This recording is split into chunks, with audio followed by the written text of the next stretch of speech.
کا مہینہ چل رہا ہے اور رمضان کی آمد ہے۔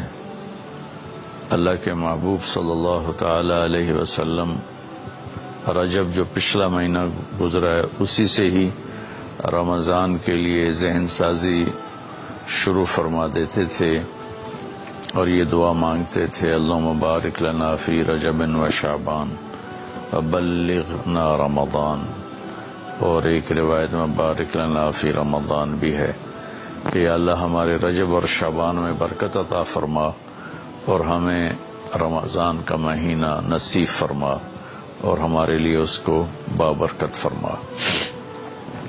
اور شعبان میں آپ کثرت سے روزے رکھتے تھے اور اس میں 15 شعبان کے بارے میں اس کے فضائل موجود ہیں احادیث پاک میں، اور فیہا یفرق کل امر حکیم امرا من عندنا انا کنا مرسلین، سورہ دخان کی یہ آیت ہے شروع کی، حامیم الکتاب المبین انا انزلناہ فی لیلۃ مبارکۃ۔ تو بعض مفسرین اس سے 15 شعبان لیتے ہیں اور کچھ لیلۃ القدر لیتے ہیں۔ تو 15 شعبان کے روزے کا اہتمام یہ ہر دور میں اللہ کے نیک بندے اس کا اہتمام فرماتے رہے، اور حدیث پاک میں بھی اس کی فضیلت آتی ہے کہ اس رات حدیث صحیح ہے، ان اللہ یطلع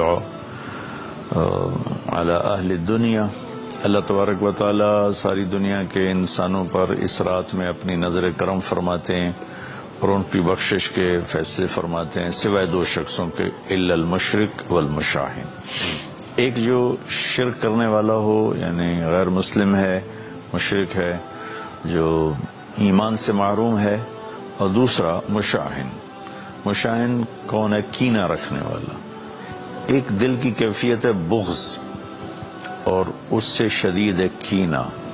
بغض ہوتا ہے کہ مجھے کسی سے نفرت ہو گئی، اس کیفیت کا نام بغض ہے، اور کینہ اس سے شدید ہے کہ نفرت بھی ہے اور اس سے نقصان پہنچانے کا پکا ارادہ بھی ہے۔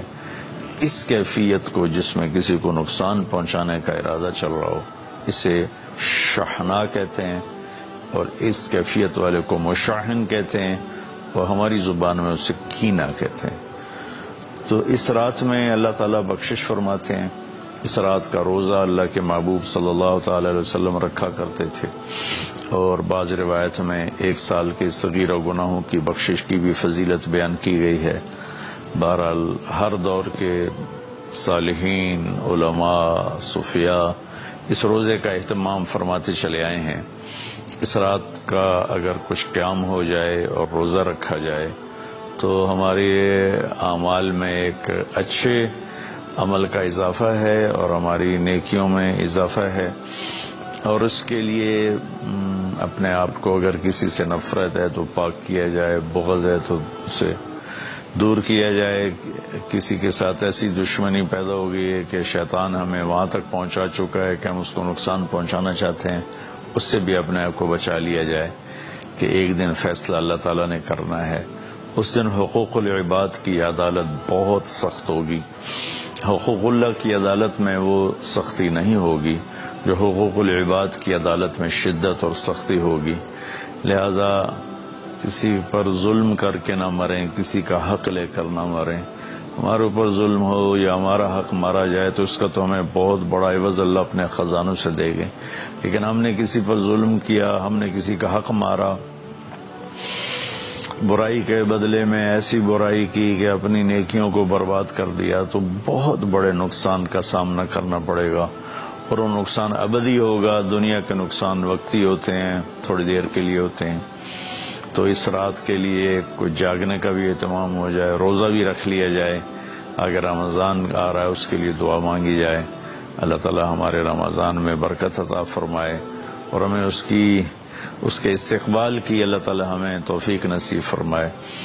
اپنے دل کو صاف رکھنا میرے نبی کی بہت بڑی سنت ہے۔ آپ نے حضرت انس سے فرمایا، بیٹا اپنے دل کو سب سے صاف رکھا کر، ان قدرت ان تصبح وتمسی ولیس فی قلبک غشا لاحد پوری دنیا میں بسنے والے انسانوں سے اپنے دل کو صاف رکھ. پھر آپ نے فرمایا یا بنیا وذالک من سنت، آپ نے فرمایا میرے بیٹے یہ میری بہت بڑی سنتوں میں سے ایک سنت ہے. ومن احب سنتی فقد احبنی ومن احبنی کان معی فی الجنہ، جو میری اس سنت سے پیار کرے گا مجھ سے پیار کرے گا، اور جو مجھ سے پیار کرے گا وہ جنت میں میرا ساتھی ہوگا. تو ہم اپنے دل کو سب سے صاف کریں، ساری دنیا کے انسانوں سے اپنے دل کو صاف رکھیں، تو اللہ تعالی ہمارے ساتھ بہت آسانی اور نرمی کا معاملہ فرمائیں گے اور بہت ہی سہولت کا معاملہ ہو جائے گا. اللہ کو پسند ہے اس دل کو صاف رکھنا، لوگوں کے حسد سے، بغض سے، نفرت سے، کینہ سے، عداوت سے، حقارت سے. میرے نبی نے فرمایا کسی انسان کے برا ہونے کے لیے بس اتنا ہی کافی ہے کہ دوسروں کو حقیر جانے. بحسب امرئ من الشر ان يحقر اخاہ المسلم. کسی انسان کے برا ہونے کے لیے ضروری نہیں کہ وہ بہت بڑے بڑے گناہ کر رہا ہے تو وہ برا ہے، وہ بھی برے ہیں، لیکن آپ نے فرمایا کہ کسی کے برا ہونے کے لیے اتنا ہی کافی ہے کہ اوروں کو حقیر سمجھے، اپنے آپ کو اچھا سمجھے.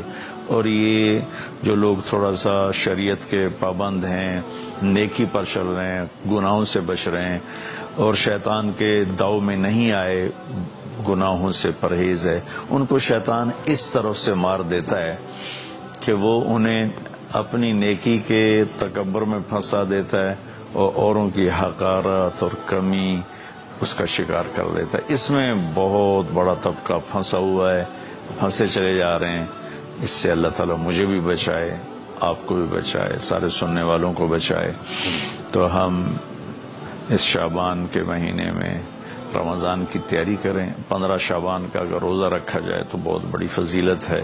رات کو جگا جائے، کوئی خاص عمل کوئی نہیں 15 شعبان کا. ہمارے ہاں بدعات بھی شروع ہو جاتی ہیں، کوئی مسجدوں میں اکٹھے ہو کے کوئی صلاۃ تسبیح پڑھ رہا ہے، کوئی کچھ کر رہا ہے، کوئی کچھ کر رہا ہے. اس رات کا کوئی مخصوص عمل کوئی نہیں ہے. اس رات کا مخصوص عمل بس دعا ہے، تہجد ہے، تلاوت ہے. انفرادی طور پر ہے، اجتماعی طور پر کرنا کہیں سے ثابت نہیں ہے.